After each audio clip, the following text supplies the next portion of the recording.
अगर भारतीय मजदूर संघ सार्वजनिक तौर पर ये कहे कि अगर सरकार ने, उसमें उत्तर प्रदेश की सरकार भी शामिल, उसमें अन्य राज्यों की सरकार भी शामिल, उसमें केंद्र की सरकार भी शामिल, कि अगर सरकारों ने सरकारी कर्मचारियों को पुरानी पेंशन नहीं दी, उनकी इस मांग को स्वीकार नहीं किया, तो सरकारों को चुनाव में इसका खामियाजा भुगतना पड़ेगा। देखिए, शाम को 6:30 बजे कैबिनेट की मीटिंग होगी। उससे पहले ही प्रधानमंत्री मोदी और गृह मंत्री अमित शाह से सरकार के वरिष्ठ मंत्री मिले, यानी कि मंत्रणा लगातार चल रही है। ईपीएस 95 पेंशन को लेकर हाईकोर्ट का तगड़ा फैसला जारी। ईपीएफओ का भी साथ में आदेश जारी हो चुका है। आपके खातों के अंदर आने वाले हैं 64,000 रुपए की रकम।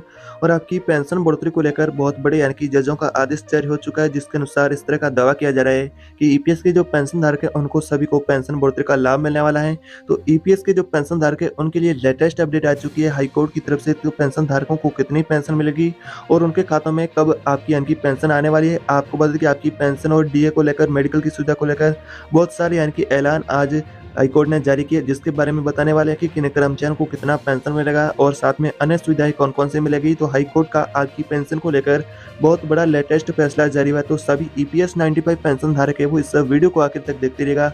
उन सभी के लिए जानकारी बेहद इंपॉर्टेंट होने वाली है।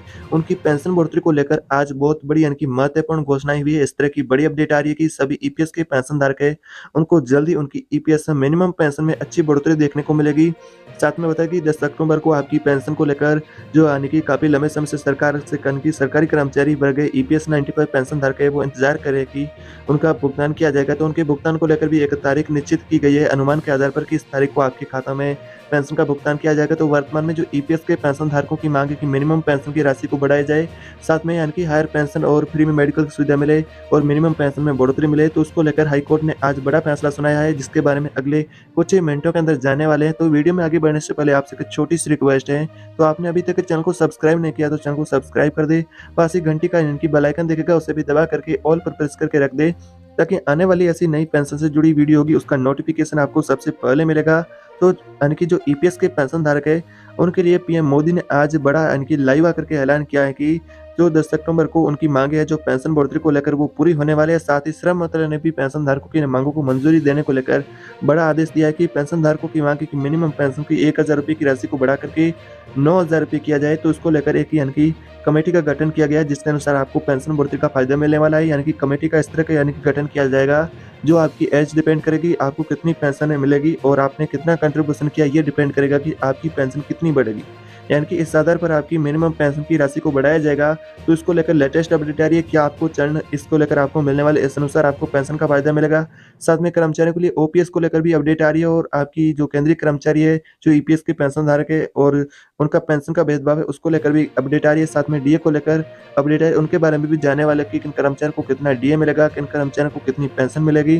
तो इनके सारे में यानी कि इन सारी जानकारी को जानने वाले हैं। पहले आपकी पेंशन की राशि की बात करते हैं। तो जैसा कि पेंशन वर्तमान में आपको 1,000 रुपये की मिलती है और कर्मचारियों की मांग की 1,000 रुपये की राशि उसको बढ़ा करके 7,500 रुपये से लेकर के यानी कि कम से कम 9,000 रुपये तक यानी कि पेंशन की राशि को बढ़ाया जाना चाहिए। तो इस तरह की आपके लिए अपडेट आ रही है कि आपकी पेंशन की राशि में बढ़ोतरी की गई है, लेकिन उसके लिए आपकी यानी कि एज है वो कितनी होनी चाहिए तब आपको इसका यानी कि फायदा मिलेगा। अगर आपने 75 साल की एज कंप्लीट कर ली है तो ही आपको 9,000 रुपये की पेंशन मिलेगी। साथ में आपका 10 वर्ष का जो कंट्रीब्यूशन भी होना चाहिए और आप ईपीएफओ के रेगुलर मेंबर हैं तो आपको मिलेगी 9,000 रुपये की पेंशन, तभी यानी कि आपने यानी कि 75 साल की एज कंप्लीट कर ली है तो आपको 9,000 रुपये की पेंशन मिलेगी। बात करते हैं 8,500 रुपये की पेंशन किनको मिलेगी, उसके लिए आपकी क्या शर्तें होने वाली है। तो ये होती है कि एक सर्कुलर ईपीएफओ का जारी हुआ है, जिसके अनुसार आपको ये फायदा दिया जाएगा। यानी कि इसके अनुसार हम आपको जानकारी बता रहे हैं कि अगर आपने 37 साल की एज कंप्लीट कर ली है तो आपको 8,500 रुपये की पेंशन मिलेगी। वही आपका 10 साल का कंट्रीब्यूशन होना चाहिए रेगुलर और आप ईपीएफओ के रेगुलर मेंबर भी होने चाहिए। तो आपको यानी कि 74 वर्ष की आपने एज कंप्लीट कर ली है तो 8,500 रुपये की आपको मिनिमम पेंशन मिलने वाली। इसी तरह आपकी एज डिपेंड करेगी कि आपको कितनी पेंशन मिलेगी। साथ में बात करें कि अगर आपको 7,500 रुपये की पेंशन किन पेंशन धारकों को दी जाएगी, तो उसके लिए आपकी एज है जो 65 वर्ष कंप्लीट होनी चाहिए तो आपको मिलेगी 7,500 रुपये की पेंशन। साथ में वही सेम प्रोसेस होने वाला है कि आपका 10 साल तक का रेगुलर कंट्रीब्यूशन और ईपीएफओ के मेंबर भी होने चाहिए तो आपको यानी कि 7,500 रुपये की पेंशन मिलेगी। इसके लिए 65 वर्ष की आपकी एज कंप्लीट हुई होनी चाहिए। जो वर्ग जितना कैटेगरी का अधिक यानी कि जिसकी आयु की जो रिटायर्ड हुए ने अधिक समय हुआ है जो कर्मचारी उसको तो उसको ज़्यादा पेंशन मिलेगी, जिनको कम समय हुआ है तो उनको कम पेंशन मिलेगी। उन्होंने यानी कि आपको बता कि अगर आपकी 60 साल की एज कंप्लीट हुई है तो आपको 5,000 रुपये की पेंशन मिलेगी। लेकिन ये कोई एग्जैक्ट आंकड़ा नहीं है जिसके अनुसार आपको मिलेगी, इसको ज़्यादा कम भी किया जा सकता है। यानी कि आपको जितना आपने जो रेगुलर कंट्रीब्यूशन किया है 10 साल से अधिक किया है, उसके ऊपर निर्भर करेगा। लेकिन आपको यानी कि मोटे तौर पर इस तरह आप समझ सकते हैं कि आपको इस तरह का पेंशन मिलने वाला है, जो कि आपकी एज डिपेंड करेगी कि कितना आपको अधिक पेंशन मिलने वाला है। अगर आप यानी कि 60 यानी कि साल के हो चुके हैं, अगर आप रिटायर्ड हो चुके हैं अभी वर्तमान में, तो आपको कुछ ही समय हुआ है, कम ही समय हुआ है, तो आपको 5,000 रुपये की पेंशन मिलेगी। और अगर आप 65 वर्ष के हो चुके हैं, आपने इस एज को कंप्लीट किया है, तो 7,500 रुपये की पेंशन मिलेगी। इसी तरह 70 वर्ष के आप हो चुके हैं, आपकी एज कंप्लीट हो चुकी है, तो आपको 8,500 रुपये की पेंशन मिलेगी। इसी तरह अगर आपने 75 साल की कंप्लीट कर ली है, यानी कि 75 साल की एज, तो आपको यानी कि 9,000 रुपये की पेंशन मिलेगी। इसी तरह आपको यानी कि ये पेंशन का फायदा मिलने वाला है। बात करें केंद्रीय कर्मचारियों के लिए लेटेस्ट अपडेट आ रही है महंगाई भत्ते को लेकर, तो आपका महंगाई भत्ता है यानी कि जिसे बढ़ाने को लेकर केंद्रीय कर्मचारी इंतजार कर बैठे हैं कि सरकार उनका महंगाई भत्ते को लेकर कब ऐलान करेगी। तो अनुमान इस तरह का लगाया जा रहा है कि आपके डीए में 4% की बढ़ोतरी हो सकती है। और जो एक्सपर्ट की माने तो सरकारी मीडिया रिपोर्ट की माने तो इस तरह का यानी कि दावा किया जा रहा है कि आपकी जो यानी कि महंगाई भत्ते की राशि है उसमें 4% की बढ़ोतरी की जा सकती है। और ये यानी कि दशहरा से पहले आपकी पेंशन और महंगाई भत्ते को लेकर ऐलान होने वाला है। इस तरह का अनुमान लगाया जा रहा है कि जो कर्मचारी वर्ग है काफ़ी लंबे समय से इसको लेकर इंतजार यानी कि सरकार से आस लगाए बैठे हैं, उनका इंतजार खत्म होने वाला है। तो आपको बता दें कि आपका 4% की बढ़ोतरी मानी जा रही है, लेकिन सरकार इसके बाद जो यानी कि इंडेक्स आएगा उस इंडेक्स के आधार पर जो महीने का उस हिसाब से आपका जो महंगाई भत्ता बढ़ेगा। लेकिन अनुमान के तौर पर ऐसा कहा जा सकता है कि आपकी 4% की जो आपकी महंगाई भत्ते की राशि में बढ़ोतरी की जा सकती है। और आपको यानी कि 4% के साथ यानी कि 40% आपको महंगाई भत्ता मिलेगा। और बात करें पेंशन के भेदभाव को लेकर, जो कर्मचारी पेंशन के भेदभाव का सामना कर रहे हैं उनके लिए भी रात भरी अपडेट आ रही है। अगर आप 2004 से रिटायर्ड कर्मचारी या फिर आप 2006 से रिटायर्ड कर्मचारी है, या 2010 या 2014 या 2016 यानी कि आप रिटायर्ड कर्मचारी इस यानी कि अवधि के बीच में है, तो आपका पेंशन का भेदभाव है उसे पूरी तरह से खत्म किया जाएगा। सभी को समान पेंशन देने को लेकर भी अपडेट आ रही है। इसको लेकर सुप्रीम कोर्ट की तरफ से यानी कि हाई कोर्ट का बड़ा आदेश हुआ है आपकी पेंशन के साथ जारी की।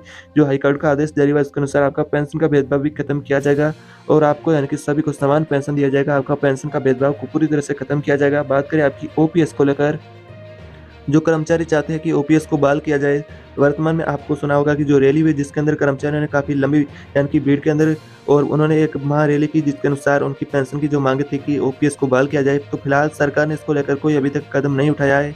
अगर चुनाव का जो नज़दीक समय देखें तो लोकसभा चुनाव होने वाले, उसके अनुसार आपको सरकार लोक लुभावने यानी कि वादे दे सकती है, जिसके अनुसार आपकी पेंशन की राशि में भी इजाफा किया जा सकता है। ये चुनावों के जरिए आपकी यानी कि जो चुनाव का समय नज़दीक आते समय आपको इसका बहुत अच्छा फायदा देखने को जरूर मिलेगा। यानी कि विपक्ष है जैसे कि एक यानी कि पार्टी चाहती है जो कर्मचारी वर्ग है उनका वोट है जो वो लेना चाहती हैं, और दूसरी अपोजिट जो पार्टी है वो भी चाहती है कि कर्मचारी वर्ग है उनका जो वोट है हमारे को मिले। तो इसको देखते हुए ये फायदा आपको मिल सकता है। आपकी जो मिनिमम पेंशन की राशि है उसमें भी बढ़ोतरी की जा सकती है और डीए में भी आपको अच्छा उछाल मिल सकता है। तो इस तरह की वर्तमान अनुमान के आधार पर कहा जा सकता है कि आपको जल्द ही यानी कि पेंशन और महंगाई भत्ते का यानी कि आपको इजाफा देखने को मिलेगा। तो वर्तमान में इस तरह की कोई अभी तक सरकार की तरफ से ऑफिशियल पुष्टि नहीं की गई है कि आपका इतना पेंशन बढ़ेगा और इतना आपका महंगाई भत्ता जो डीए बढ़ेगा। अनुमान के तौर पर कहा जा सकता है कि आपकी एज के अनुसार भी आपको पेंशन मिल सकती है और आपका महंगाई भत्ता है वो भी आपका यानी कि अभी तक कोई क्लियर यानी कि आंकड़ा नहीं मिला है कि आपका इतना महंगाई भत्ता बढ़ेगा। ये अनुमान के आधार पर आपको जानकारी बता रहे हैं कि इस तरह का आपको अच्छा फायदा मिलने वाला है, तो आपको जल्दी इसका फायदा देखने को जरूर मिलेगा। तो इस तरह की आपके लिए अपडेट आ रही है।